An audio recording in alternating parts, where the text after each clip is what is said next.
आउज़ुबिल्लाहिमिनश्शैतानिर्रजीम बिस्मिल्लाहिर्रहमानिर्रहीम। पार्ट 1 में हम आपको दिखा चुके हैं कि अंतिम पैगंबर ने 50 वर्ष होने तक, जब तक खदीजा जिंदा थी, कोई दूसरी शादी नहीं की। पैगंबर की उम्र जब 50 वर्ष थी तब खदीजा का, जिनकी उम्र उस समय 65 वर्ष थी, देहांत हुआ। इसके बाद 50 वर्ष की उम्र में अंतिम पैगंबर ने सौदा बिनते जमा से शादी की, जो विधवा थी और जिनकी उस समय उम्र करीब 37 वर्ष थी।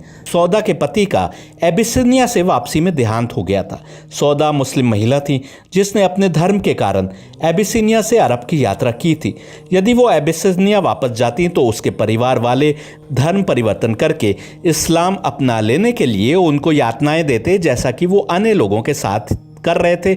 उनको यातनाएं दे रहे थे जिन्होंने इस्लाम कबूल कर लिया था। धर्म परिवर्तन करके इस्लाम अपना लेने वाले लोगों पर वे जुल्म करते और जबरन उन्हें अपने पुराने धर्म में वापस पलट आने के लिए मजबूर करते। यात्रा करके सौदा मदीना पहुंची तो बेसहारा थी।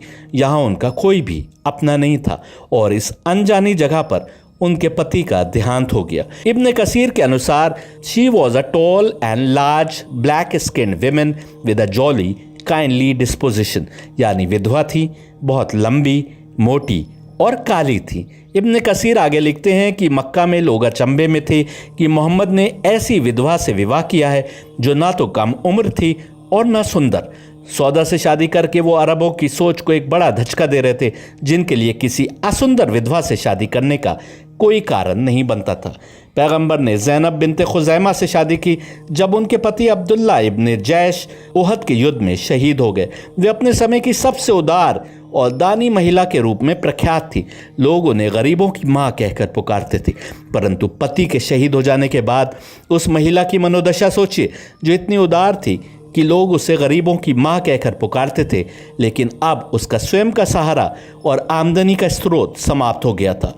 उनसे विवाह करके पैगंबर ने उनकी गरिमा, मर्यादा और प्रतिष्ठा को बरकरार रखा। उन्होंने उम्मे सलमा से विवाह किया, जिनका असली नाम हिंद था, यानी मुमकिन है कि वो भारत से थी। उनका विवाह अब्दुल्ला अबू सलामा से हुआ था।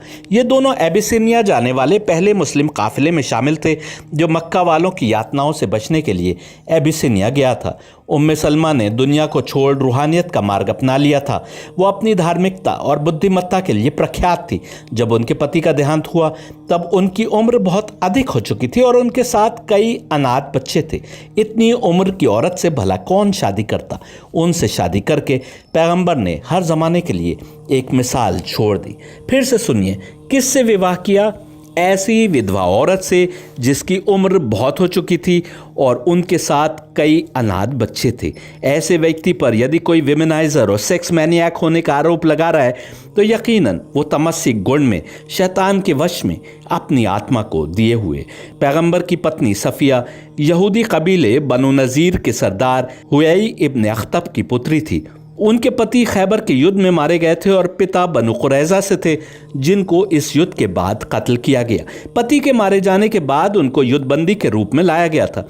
युद्ध तो हक और बातिल के बीच लड़ा गया था, इसलिए उसको रोका नहीं जा सकता था, लेकिन मारे जाने वाले सरदार की पत्नी भी बातिल पर हो, ज़रूरी तो नहीं। एक यहूदी सरदार की पुत्री तिरस्कार और अवमानना से न गुजरे, इसलिए पैगंबर ने उनसे विवाह कर लिया। यहाँ याद रखने की बात यह है कि ऐसा भी नहीं कि इधर देखा और उधर विवाह कर लिया, बल्कि यहाँ भी महिला से इद्दत के 4 महीने 10 दिन गुजरने के बाद ही शादी हुई।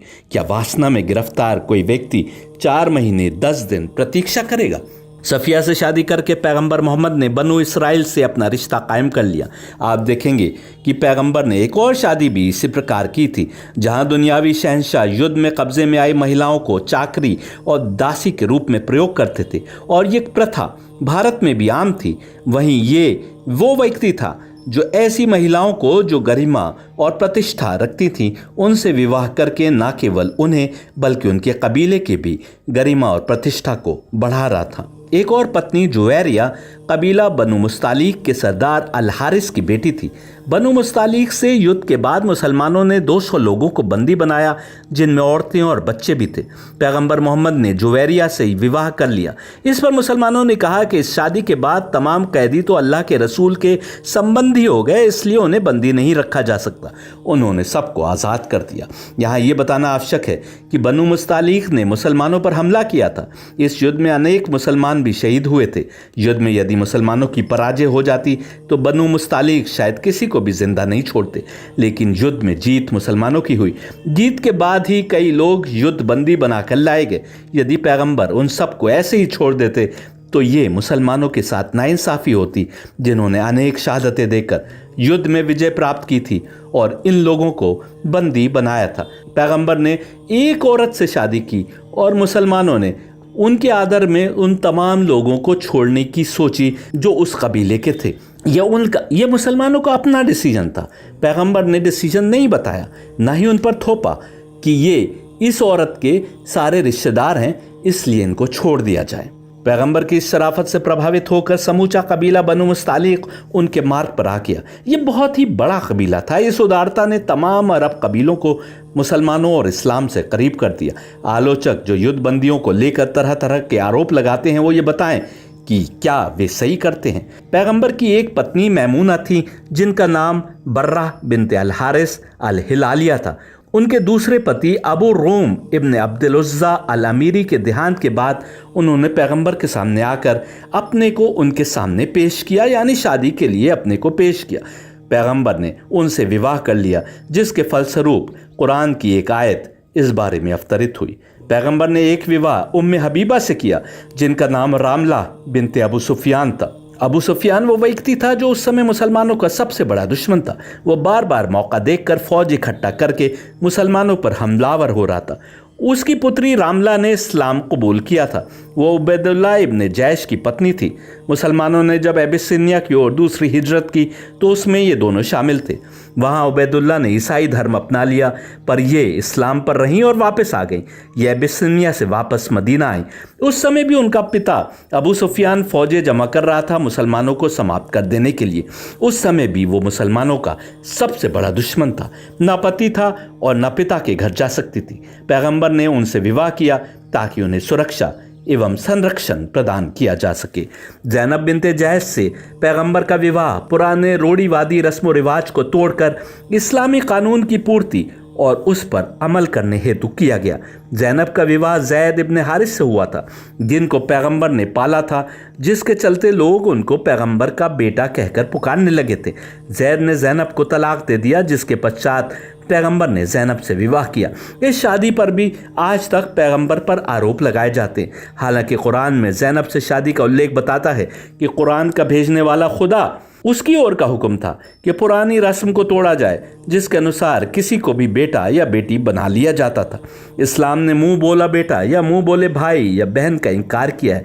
किसी को बेटा या भाई या बहन कह देने से वो महरम नहीं हो जाता और ना मुंह बोले बेटे की पत्नी बहू हो जाती, जबकि अरब में यह मान्यता थी कि मुंह बोले बेटे की पत्नी से शादी नहीं हो सकती। कुरान ने इसका खंडन किया तो पैगंबर ने इस प्रथा को तोड़ते हुए ज़ैनब से विवाह किया, और ये हुक्म कुरान की आयत बताती है कि कुरान के भेजने वाले की ओर से था। बाद में मुसलमानों के दूसरे खलीफा बने उमर की पुत्री हफ्सा बिनते उमर के पति खुनैस इब्न हुज़ैफा बदर के युद्ध में शहीद हुए थे, जिसके तदुपरांत पैगंबर ने हफ्सा से विवाह कर लिया। इसके अतिरिक्त अबू बकर, जो कि पैगंबर के बाद मुसलमानों के पहले खलीफा हुए, उनकी पुत्री आयशा से भी पैगंबर ने विवाह किया। मुसलमानों को कहना है कि आयशा पैगंबर की अकेली पत्नी है जिनकी पहले कोई शादी नहीं हुई थी, अन्यथा तमाम पत्नियां विधवा थीं या तलाकशुदा थी। जरा बताइए, कोई सेक्स मैनियाक या विमेनाइजर केवल विधवाओं या तलाकशुदा महिलाओं से शादी क्यों करेगा? हालांकि ये कहना भी सही नहीं है कि आयशा की अंतिम पैगंबर के साथ शादी होने से पहले शादी नहीं हुई थी। यदि शादी संपन्न नहीं हुई तो इसमें कोई शक नहीं कि उनकी शादी तय तो हो ही चुकी थी, और एक रिवायत के अनुसार निकाह भी हो चुका था। तबरी के अनुसार जब अबू बकर ने हबशा की ओर कूच करने की सोची, जो हिजरत के 8 वर्ष पहले का वाकया है, तो वो मुताम के पास गए जिनके पुत्र से आयशा की सगाई हो चुकी थी और उनसे कहा कि वो आयशा को अपनी बहू के रूप में घर में रख ले। मुताम ने यह कहते हुए इनकार कर दिया कि क्योंकि अबू बकर ने इस्लाम कबूल कर लिया है इसलिए उसके पुत्र ने आयशा को तलाक दे दी है।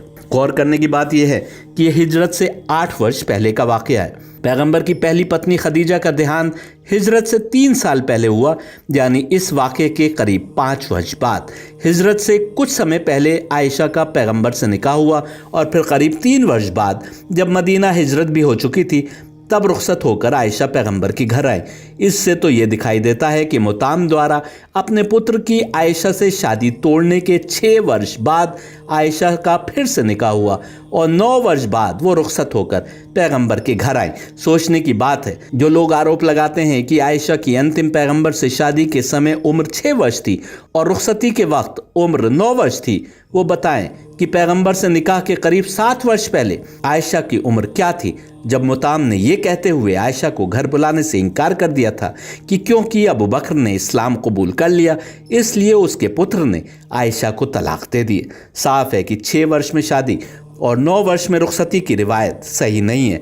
हम बहुत से अन्य तर्कों से ये साबित कर सकते हैं।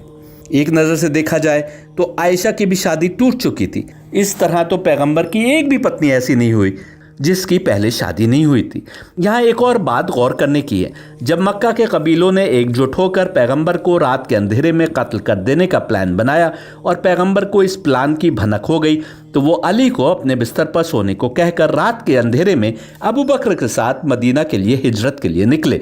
इस समय जब अबू बकर साथ थे तो बस कुछ ही दिन पूर्व पैगंबर ने उनकी बेटी आयशा से निकाह किया था।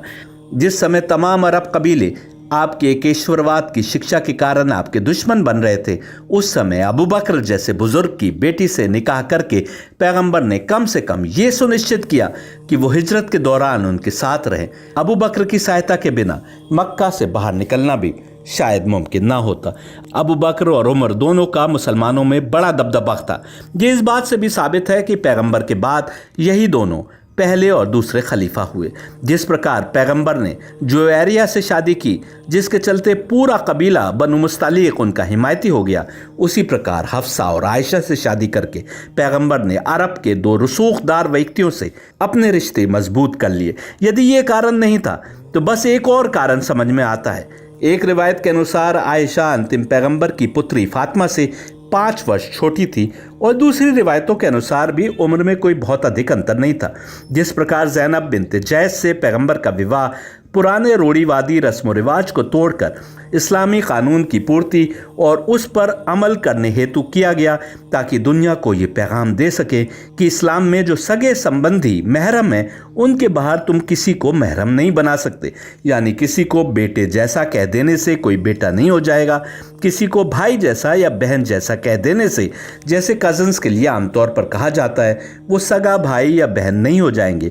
उसी प्रकार बेटी जैसा कोई नहीं हो जाएगा यदि वो बेटी की उम्र का है। महरम और नामहरम रिश्तों की पासदारी तुम्हें वैसे ही पाकदामनी के साथ करनी है। उन महरम रिश्तों से बाहर यदि दोनों पक्ष चाहें तो बेटी जैसी या बाप जैसे रिश्तों से या माँ जैसी या बेटे जैसे रिश्तों से विवाह के बंधन में जुड़ सकते हैं। इसमें सकुचाने की कोई ज़रूरत नहीं है क्योंकि ऐसा आज भी समाज में हो रहा है और बहुत जगह हो रहा है, विशेषकर समाज के उस तबके में जो दौलतमंद तबका कहा जाता है। परंतु वहाँ पर हम बेटी जैसी या बेटे जैसा नहीं कहते जैसे हम पैगंबर के लिए बेहिचक कह देते।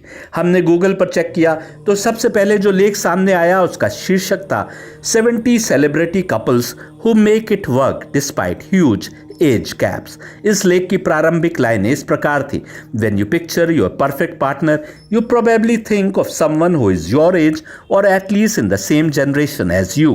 But love doesn't always work that way and some couples make it work despite a huge age gap. These May December romances, as they are called, have faced their share of criticism, but they are still going strong. क्या तुम समझते हो कि वो पैगंबर जो जिंदगी के हर क्षेत्र में बनी रूढ़िवादी सोच को तोड़कर तुम्हें असली इस्लामिक शिक्षा पर चलने के लिए तैयार कर रहा हो और अपने को एक अमली नमूना बनाकर पेश कर रहा हो, वो उम्र में अंतर हो तो भी दोनों चाहे तो शादी हो सकती है, इसका अमली नमूना पेश नहीं करेगा। तुम्हें उनका ये कर्म तो याद रहा, रात रात भर जाग कर अपने रब के आगे इबादत में डूबे रहना याद नहीं रहा। हमें इन विवाह को समझने के लिए पैगंबर की समूची जिंदगी के विवरण को पढ़ना और समझना होगा।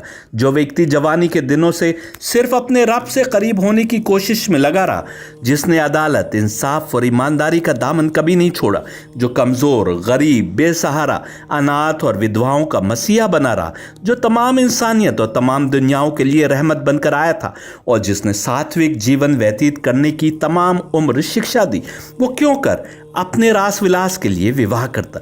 यदि कुछ ऐसी रिवायतें किताबों में आ गई हैं जो ये दर्शाती हैं, तो उसकी जिम्मेदार जुल्मत यानी तमस है। कुछ लोग उन झूठी रिवायतों से लाभान्वित होकर बड़े प्रसन्न भले ही होते हों, वो भूल जाते हैं कि उनका संपर्क कौन सी ताकत से है कि वो ऐसा कर रहे हैं। इस दुनिया के इतिहास में पैगंबर वो पहले समाज सुधारक थे जिन्होंने महिला का मान सम्मान बढ़ाया। कुरान ने पति को पत्नी का जन और पत्नी को पति का जन बताया, यानी कंपेनियन, एक दूसरे को संपूर्ण करने वाला, पूरा करने वाला ऐसा बताया। यानी न पति का दर्जा बढ़ा न पत्नी का, बल्कि मां बनने पर पत्नी के दर्जे को और बड़ा कर दिया। औरत के प्रति जो परोपकार और हितकारिता की भावना पैगंबर ने दर्शाई, वो अपने आप में मिसाल है। ऐसे समय में जब औरत को मात्र एक वस्तु के अतिरिक्त कुछ नहीं समझा जाता था, जिसको इस्तेमाल करके छोड़ देना था, जो समाज महिला उत्पीड़न में सबसे आगे था, उस समाज में उन्होंने उसकी मान मर्यादा और गौरव को बढ़ाया और उसकी रक्षा की। महिला हित को लेकर वो इतना अधिक चिंतित थे कि उनके अंतिम शब्दों में भी मर्दों को औरतों के हुकूक याद दिलाए गए।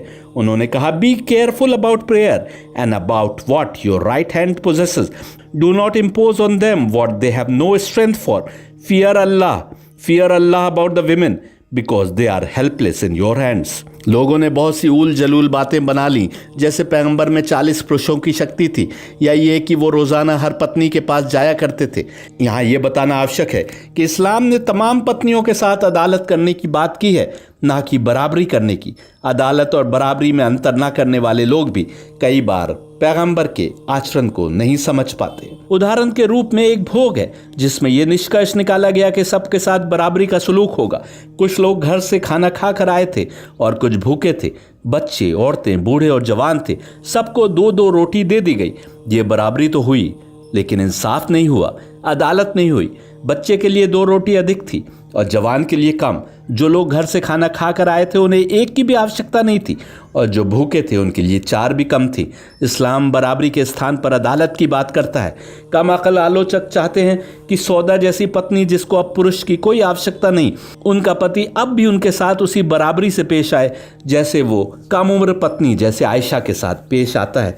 पैगंबर का यह असूल था कि वो बारी बारी, एक ही दिन में नहीं, अपनी पत्नियों के साथ रात बिताया करते थे। यदि सौदा अपनी मर्जी से उन्हें किसी और के पास जाने को कहती थी, तो ये कह उठते थे कि सौदा को डर था कि कहीं मोहम्मद उन्हें तलाक ना दे दें, इसलिए उन्होंने ऐसा किया। यदि डर था भी तो वो सौदा के दिल में, जो पैगंबर को शायद पूरी तरह समझ भी नहीं पाए। कुरान की ये आयत आई 33-51, You, O Muhammad, can postpone the turn of whom you will of your wives, and you may receive whom you will, and whosoever you desire of those whom you have set aside her turn temporarily. It is no sin on you to receive her again. That is better, that they may be comforted and not grieved, and may all be pleased with what you give them. Allah knows what is in your heart, and Allah is ever all-knowing, most forbearing.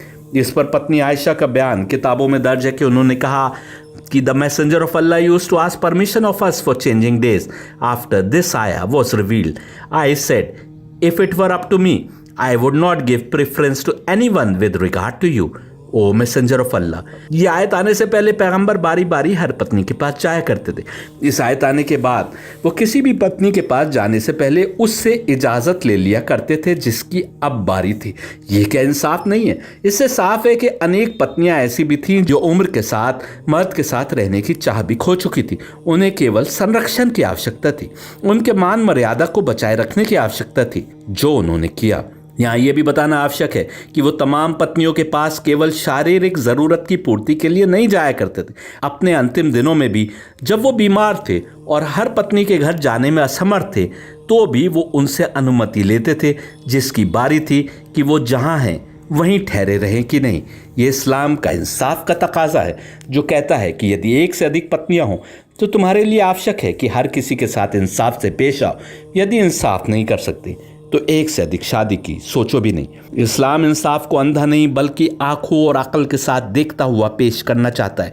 यही कारण है कि जब चोरी करने के जुर्म में एक कैदी की उंगलियां काटी जाने की सजा सुनाई गई तो अली ने उसको रोक दिया। उनसे पूछा गया कि इस्लाम तो चोर की उंगलियां काटने को कहता है, फिर अली ने ऐसा करने से क्यों रोका? अली ने कहा कि इसने चोरी की है रोटी की। यदि सजा दी जानी है तो शासक को दी जानी चाहिए कि उसके शासन में किसी व्यक्ति को 2 समय की रोटी भी नहीं मिली। ये है इस्लाम की अदालत। बराबरी और अदालत का एक और अंतर देखिए। आपकी सालाना आमदनी 5 लाख है तो आपको कितना टैक्स देना है ये सबको पता है। कानून ये नहीं देखता कि एक व्यक्ति अकेला अपने पुश्तैनी घर में रहता है तो दूसरा माँ बाप, भाई बहन, पत्नी और 2 बच्चों के साथ किराए के मकान में रहता है, जहाँ भाई बहन के कॉलेज की पढ़ाई, बच्चों के स्कूल की पढ़ाई के साथ माँ के दिल की दवाई और पिता की सप्ताह में 3 बार डायलिसिस होती है। इस्लाम कहता है कि जो भी तुम्हारा लाइफस्टाइल है उसके अनुसार ज़िंदगी गुजारने के बाद एक बंधी हुई तारीख को जो कुछ तुम्हारे पास बचा रह जाए उसमें से तुम टैक्स निकाल दो। एक और बराबरी है, दूसरी ओर अदालत। अंत में बस कुछ और बातों पर आपका ध्यान आकर्षित करेंगे। इस्लाम ने 4 औरतों तक शादी करने की बात तो की है, ये दूसरे धर्म से बढ़ाकर नहीं की है, बल्कि जिस समय औरत को केवल एक वस्तु का दर्जा दिया जाता था, जब तक कि वो सुंदर और जवान होती उसकी हरम में कदर होती थी और फिर वो केवल दासियों के समान जीवन व्यतीत करती थी। एक व्यक्ति कितनी जवान युवतियों से शादी करे इसकी कोई लिमिट नहीं थी। बादशाह बड़े बड़े हरम रखते थे और पैगंबर के बाद तक रखते रहे। यदि पुराण में उल्लेख है कि एक ऋषि ने किसी राजा की 50 पुत्रियों से एक ही समय में विवाह कर लिया, तो हम ये भी पुराण में देखते हैं कि उस समय के कुछ ऋषि राजाओं से कहते थे कि अपनी पत्नियों को हमारे पास भेजो ताकि देवताओं समान पुत्र पैदा हों। क्या इस्लाम इस सब की कुछ की भी इजाजत नहीं देता? हम देखते हैं कि भारत में महाराजा रंजीत सिंह या तुर्की में उस्मानी खलीफा तक बड़े बड़े हरम रखते थे। आज दौलतमंद सेठों की अनेक बिगड़ी औलादें दर्जनों नाजायज रिश्ते बनाती हैं। जब चाहे थाईलैंड जैसे किसी देश में या भारत के अनेक मसाज पार्लर्स में अपनी सेक्स की ज़रूरत की पूर्ति करते हैं। इस्लाम जब अधिकतर 4 पत्नियों तक सीमित करता है तो उसकी भी शर्तें हैं, 4 करने की भी शर्तें हैं और 4 के अतिरिक्त किसी भी हाल में यदि तुम धनाढ़े सेठ हो या कि बड़े विख्यात कलाकार या राजा महाराजा या हॉलीवुड के कोई एक्टर, सबके लिए 4 के अतिरिक्त हर औरत नामहरम है जिससे शारीरिक रिश्ता बनाना तो दूर, तुम उसको हाथ भी नहीं लगा सकते और उसकी ओर आंख उठाकर भी नहीं देख सकते। यदि आप गूगल करें या यूट्यूब पर ढूंढें तो आपको पूर्वी यूरोप के अनेक देशों में ऐसे अनेक वीडियो मिल जाएंगे जहां मर्द और औरत का अनुपात बदल गया है, महिलाएं अधिक हैं और पुरुष कम। ऐसे में कुछ देशों में यदि मंडी ना कहें तो ऐसे मेले लगने आम बात हो गई है जहां कम से उम्र की युवतियां सज संवर कर जाती हैं और जहां जवान और बूढ़े मर्द आकर जिससे चाहते हैं शादी कर लेते हैं।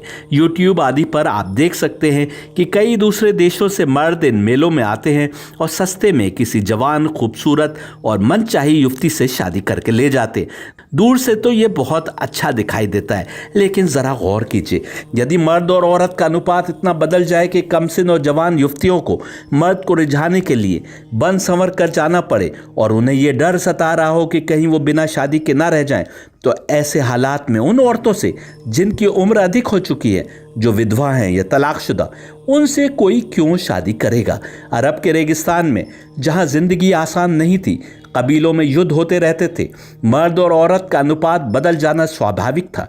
ठीक वैसे जैसे पहले और दूसरे विश्व युद्ध के दरमियान यूरोप में औरतों के मुकाबले में मर्द कम हो गए थे। हम आपसे पूछते, क्या ऐसे में ठीक ठाक जिंदगी बसर करने वाले मर्द के लिए अनिवार्य नहीं हो जाता, जो 2 या अधिक पत्नियों के दरमियान इंसाफ करना जानता हो, कि वो किसी गरीब, बेसहारा, विधवा या तलाकशुदा औरत से शादी करके उसकी मान और मर्यादा को बनाए रखने का जिम्मेदार बने और इस प्रकार समाज में अराजकता फैलने से रोके, समाज में बुराई फैलने से रोकने में अपना रोल निभाए। ज़रा सोचिए, यदि पैगंबर ने उन औरतों से शादी ना की होती जिनके मान मर्यादा को बचाए रखने की खातिर या उन्हें या उनके बच्चों को सपोर्ट देने की खातिर उन्होंने उनसे शादी करी थी, तो क्या होता यदि शादी ना करते और पैगंबर किसी विधवा के घर अनाज पहुंचाने या उसके बच्चों का हाल चाल जानने महीने में एक बार भी जाते?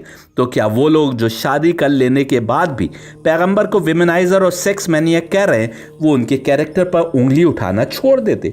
तब तो शादी भी नहीं की होती और उनकी देखा देखी कितने लोग ऐसे रिश्ते बना लेते कि जो नाजायज होते। मान लीजिए बिना शादी किए पैगंबर किसी औरत के हालचाल पूछने या उसके बच्चों की पढ़ाई का इंतजाम करने या किसी भी कारण से उसके घर जाते या किसी घर में उस महिला के रहने का इंतजाम करते, तो क्या तमसिक सोच वाले उन पर आरोप लगाना छोड़ देते? तब तो जो आरोप लगाते उनका खंडन करना भी नामुमकिन होता। जो लोग उनको अवतार या खुदा का रसूल मान रहे वो तो तब भी उनको वैसे ही इज्जत करते, लेकिन आम व्यक्ति जो अपनी आम निगाहों से उन्हें अपने जैसा कोई आम व्यक्ति समझ रहा हो, उसके लिए शक में पड़ना और अधिक आसान हो जाता। अंत में मैं तमाम महिलाओं से प्रश्न करता हूँ, दिल पर हाथ रखकर बताइए, कोई विधवा है, कोई तलाकशुदा है, बेइंतहा गरीब महिला है, उसके घर हर महीने राशन पहुंचा देने से, उसके बच्चों के स्कूल की फीस भर देने से और उसके रहन सहन का इंतजाम कर देने से उसका मान मर्यादा अधिक बढ़ेगा कि उससे शादी करके उसको घर में परिवार के हिस्से के तौर पर बराबर का हिस्सेदार बना लेने से उसके मान मर्यादा की अधिक रक्षा होगी। दिल पर हाथ रखकर सोच समझ कर उत्तर दीजिएगा। इस्लाम ने जब 4 शादियों की इजाज़त दी तो कहीं भी सबसे खूबसूरत महिला से शादी की सलाह नहीं दी, बल्कि मुसलमानों को विधवाओं और बेसहाराओं का आसरा बनने की शिक्षा दी, जो मुसलमान भूल गए। और जिससे शादी हो गई उसके अतिरिक्त किसी भी दूसरी महिला की ओर यदि आंख उठ जाए तो दूसरी निगाह डालने तक की पाबंदी लगा दी। एक बार सोचिए, यदि मुसलमान इस्लाम के अनुसार जीवन व्यतीत करने लगे तो महिलाएं और उनकी मान मर्यादाएं अधिक सुरक्षित रहेंगी, अधिक सेफ रहेंगी कि नहीं?